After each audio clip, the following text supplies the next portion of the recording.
कि जो तीर्थ यात्रा पर जाने वाले लोग हैं, जिन्हें हम श्रद्धालु कहते हैं, भक्त कहते हैं, आपने देखा होगा आजकल तीर्थ यात्रा पर लोग आराम ही आराम चाहते हैं, तपस्या नहीं चाहते, परिश्रम नहीं चाहते। जो लोग तीर्थ यात्रा पर जाते हैं, कितने लोग ऐसे हैं जो घोड़ों का इस्तेमाल करते हैं, खच्चर का इस्तेमाल करते हैं, कई लोग तो इंसानों के कंधे पर बैठकर जाते हैं। अब हेलीकॉप्टर्स आ गए हैं, हेलीकॉप्टर से T20 स्टाइल में तीर्थ यात्राएं भी होने लगी। तो यहां हमारा सवाल यह है कि जब आप T20 स्टाइल में तीर्थ यात्राएं करते हैं तो इसमें से तपस्या जो है वो निकल जाती है। और कहते हैं जिस तरह भक्ति भोजन में प्रवेश करके उसे प्रसाद बना देती है, भूख में प्रवेश करके उसे उपवास बना देती है, जल में प्रवेश करके उसे चरणामृत बना देती है, ठीक उसी तरह भक्ति यात्रा में प्रवेश करके उसे तीर्थ यात्रा बना देती है। और अगर तीर्थ यात्रा में भक्ति ना हो, तपस्या ना हो, तो वो तीर्थ यात्रा नहीं रहती। इसलिए आज हम अपने देश के लोगों से, आप सब से, खास तौर पर युवाओं से यही कहेंगे कि तीर्थ यात्रा व्लॉग बनाने के लिए और रील्स बनाने के लिए नहीं होती। तीर्थ यात्रा भगवान को अपनी तपस्या से प्रसन्न करने के लिए होती है, भक्ति के लिए होती है। और अगर आप ये तपस्या नहीं कर सकते तो फिर आपको तीर्थ यात्रा पर नहीं बल्कि वेकेशन पर किसी हिल स्टेशन पर जाना चाहिए। पूरी दुनिया में इस बात को लेकर काफी बहस होती है कि कौन सा धर्म सबसे अच्छा है। इनमें भी जिस धर्म की सबसे ज्यादा आलोचना होती है और जिस पर सबसे ज्यादा अंधविश्वास को बढ़ावा देने के आरोप लगते हैं वो है सनातन धर्म।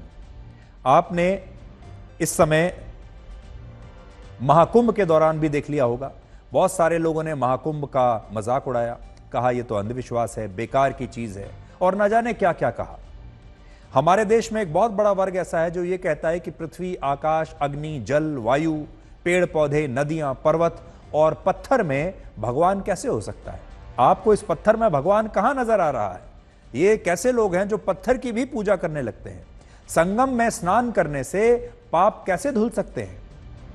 गंगा जल पवित्र कैसे हो सकता है? गाय माता कैसे हो सकती है? गाय को आप अपनी माता कैसे मानेंगे? और सूर्य और चंद्रमा में देवता कैसे वास कर सकते हैं? और सूर्य देव और चंद्र देव कैसे हो सकते हैं? तो ये वो सवाल हैं जिनके आधार पर भारत ही नहीं पूरी दुनिया में सनातन धर्म को अंधविश्वास और पिछड़ेपन से जोड़ा जाने लगा। लेकिन अब एक नई अंतर्राष्ट्रीय स्टडी में यह पता चला है कि प्रकृति और पर्यावरण के संरक्षण में हिंदू धर्म जो है वो बाकी सब धर्मों से आगे है। और यह स्टडी यहां नहीं हुई, यह स्टडी ब्रिटेन में हुई, जहां सबसे ज्यादा 64% हिंदू, 61% मुस्लिम और सिर्फ 22% क्रिश्चियंस ने यह माना कि वो प्रकृति की बहाली और उसके संरक्षण को महत्वपूर्ण मानते हैं। तो देखिए, इन सब में सबसे ज्यादा हिंदू हैं, हिंदू धर्म को मानने वाले लोग जो कहते हैं कि प्रकृति की बहाली और संरक्षण सबसे ज्यादा महत्वपूर्ण है। 78% हिंदू, 64% मुस्लिम और 48% क्रिश्चियंस ने यह माना कि उन्होंने पर्यावरण की सुरक्षा के लिए अपनी रोजमर्रा की आदतों में बदलाव किए हैं। 63% हिंदू, 57% मुस्लिम और 41% क्रिश्चियंस ने यह बताया कि वो प्रकृति के संरक्षण के लिए अपनी आमदनी का कुछ हिस्सा दान में देते हैं। और 44% हिंदू, 32% मुस्लिम और 24% क्रिश्चियंस ने यह बताया कि वो पर्यावरण की सुरक्षा के लिए ऐसे किसी ग्रुप का हिस्सा बने हैं जो प्रकृति के संरक्षण के लिए काम कर रहा है। इसके अलावा धर्म को मानने वाले 46% युवा भगवान को पर्यावरण के संरक्षण के रूप में देखते हैं, हिंदू धर्म को मानने वाले। और इन आंकड़ों से पता चलता है कि जिन बातों के लिए सनातन धर्म का मजाक बनाया गया, वही बातें सनातन धर्म को दूसरे धर्मों से अलग बनाती हैं। ये आंकड़े हमने आपको इसलिए दिखाए क्योंकि ये आंकड़े बताते हैं कि हिंदू धर्म को मानने वाले लोग सबसे ज्यादा प्रकृति की संरक्षण करते हैं और प्रकृति के बचाव के लिए आगे आते हैं। और उसका कारण यह है कि हिंदू धर्म में और सनातन धर्म में प्रकृति को पूजा जाता है, नदी को पूजा जाता है, पहाड़ों को पूजा जाता है, पत्थरों को पूजा जाता है, जानवरों को पूजा जाता है, पेड़ पौधों को पूजा जाता है। इसलिए इस स्टडी में यह बात आई कि हिंदू धर्म को मानने वाले लोग सबसे ज्यादा प्रकृति के लिए काम कर रहे हैं। और हिंदू धर्म में प्रकृति का एक विशेष महत्व है और आयुर्वेद भी इंसान के शरीर और पर्यावरण का आपसी रिश्ता जो है उसे दर्शाता है और उसी पर आधारित है। असल में सनातन धर्म को समझने के लिए सबसे पहले आपको यह जानना होगा कि धर्म क्या होता है। आमतौर पर लोग धर्म को ईश्वर से जोड़कर देखते हैं और इस्लाम धर्म और ईसाई धर्म इसका सबसे बड़ा उदाहरण है। इसमें जो अल्लाह को मानता है उसे मुसलमान कहते हैं, जो जीसस क्राइस्ट को मानता है उसे हम ईसाई कहते हैं। लेकिन सनातन धर्म इकलौता ऐसा धर्म है जिसकी नींव में प्रकृति और ब्रह्मांड है। सनातन का अर्थ होता है सदा और धर्म का अर्थ होता है स्वभाव, यानी सदा रहने वाला स्वभाव ही सनातन धर्म कहलाता है। सनातन धर्म में जिन श्रुतियों और स्मृतियों का उल्लेख किया गया है उनके अनुसार सनातन धर्म हर जीव के लिए, चाहे वो मनुष्य हो या जानवर, सभी के लिए बराबर है। सनातन धर्म को मैटर और स्पिरिट में बांटा गया है।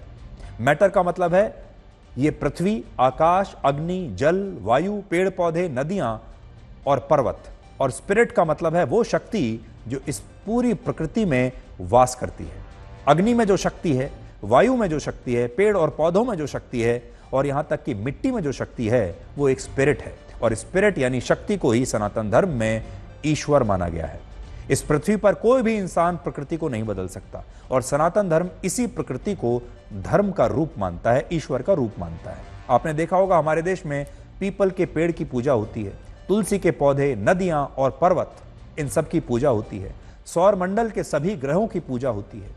गाय और यहां तक कि सांप में भी देवी देवताओं की शक्ति मानी जाती है। और सनातन धर्म की सबसे बड़ी खूबसूरती यह है कि यह प्रकृति को संसाधन नहीं बल्कि ईश्वर के रूप में देखता है और पूरे संसार को एक परिवार का हिस्सा मानता है। हमारे सारे त्योहार, संस्कृति और परंपराएं प्रकृति के संरक्षण पर आधारित हैं, और यही कारण है कि पर्यावरण की सुरक्षा का बोध भी हिंदुओं में सबसे ज्यादा पाया जाता है। तो अब स्टडी से यह पता चला कि हिंदू धर्म को मानने वाले, सनातन धर्म को मानने वाले जो हिंदू हैं वो पर्यावरण की रक्षा के लिए और प्रकृति की रक्षा के लिए सबसे ज्यादा कोशिश भी करते हैं और जागरूक भी रहते हैं, क्योंकि वो इन सब में ईश्वर दिखते हैं।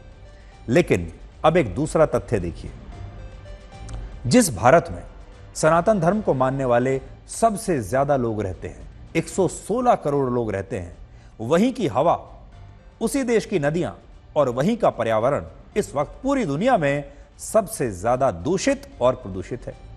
दुनिया की 10 सबसे प्रदूषित नदियों में 2 नदियां भारत की हैं, जबकि हमारे यहां नदियों की पूजा होती है। 50 सबसे प्रदूषित शहरों में 39 शहर भारत के हैं। भारत में हर मिनट 15 पेड़ों को काटा जाता है, जबकि हमारे यहां वृक्षों की पूजा होती है। गाय को गौमाता कहने वाले भारत में 50 लाख गाय आज भी आवारा सड़कों पर घूम रही हैं, और भारत में 80% लोग नॉन वेजिटेरियन खाना खाते हैं, यानी मांसाहारी हैं। और आज भारत के बहुत सारे लोग नदियों की पूजा करते हैं और इन्हीं नदियों को गंदा भी करते हैं। पेड़ पौधों में ईश्वर भी देखते हैं और इन्हीं पेड़ पौधों को नुकसान भी पहुंचाते हैं। गाय को गौमाता कहते हैं, लेकिन सड़क पर उन्हें पॉलिथीन खाने पर मजबूर भी कर देते हैं। और अब हमारे देश में बहुत सारे लोग पार्ट टाइम हिंदू बन गए हैं, जो मंगलवार को मांसाहार नहीं खाते, नॉन वेजिटेरियन खाना नहीं खाते, लेकिन हफ्ते के बाकी दिन खूब दिल से जी भर के नॉनवेज खाते हैं। और यह बात हमने आपसे पिछले हफ्ते भी कही थी कि जिस भारत में गाय, कन्या और नदियां ईश्वर की तरह पूजी जाती हैं, उसी भारत में ये तीनों ही सबसे बुरी स्थिति में है।